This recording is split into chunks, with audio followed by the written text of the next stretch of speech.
My name is Tiffany Rosier. I am a semi-retired chef, food writer, and podcast host.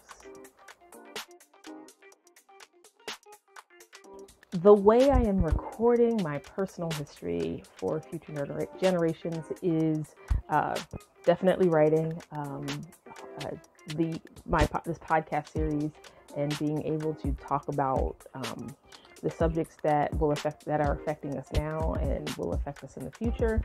And I'm also looking at just putting things into the world that capture a time and a place, so that when future generations look back at the timeline, they can see, like we saw, where things are coming from, who was challenging the status quo, who decided to push forward, and what that looked like, what strategies we used, how we embraced, how I embraced new technologies, how I embraced new platforms and made them, work for what I wanted to say and the imprint I wanted to leave in the world.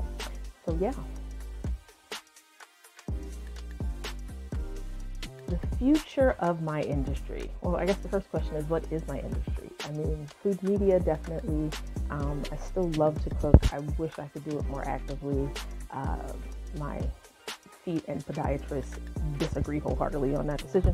So let's see. The future of my industry, the future of, I think, the food industry is leaning heavily into value over volume.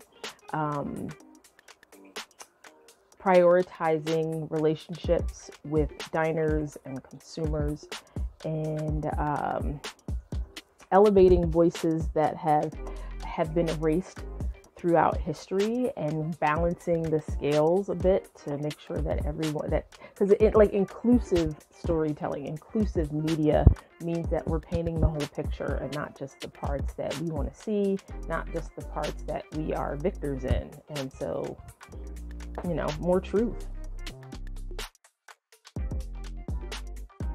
What did I learn about failure as a child or as a young person? I think it was one of those things. Failure was kind of,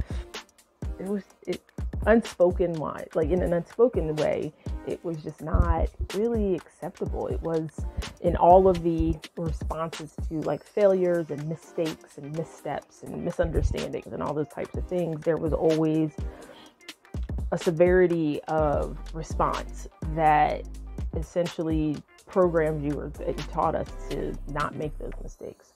What I would say to my younger self now about failure is that failure is a privilege and an opportunity to learn and grow, and to not be afraid of it, even when other people are afraid of it, to see the gems and the moments that you can capitalize on. And, it teaches you to be flexible and agile in your work and in your life.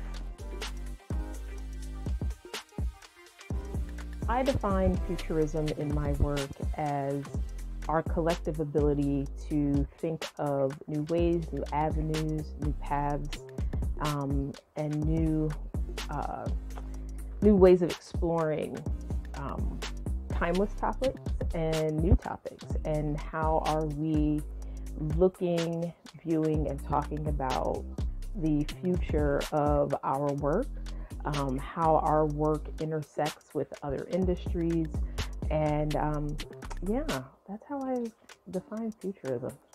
It's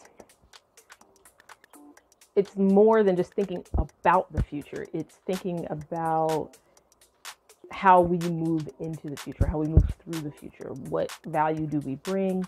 How do we challenge ourselves? And how do we improve and grow and innovate in the coming years?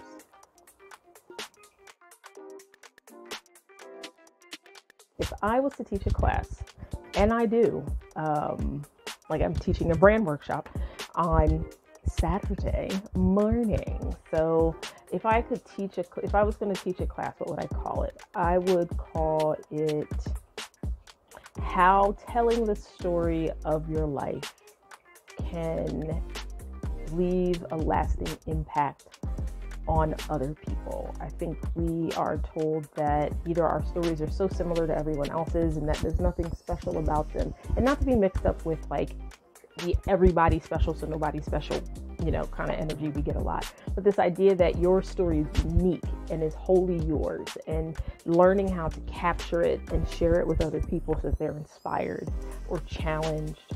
I really hope to do more of that in the world. It's not just actually facilitate those conversations, but create ways for people to learn how to do it.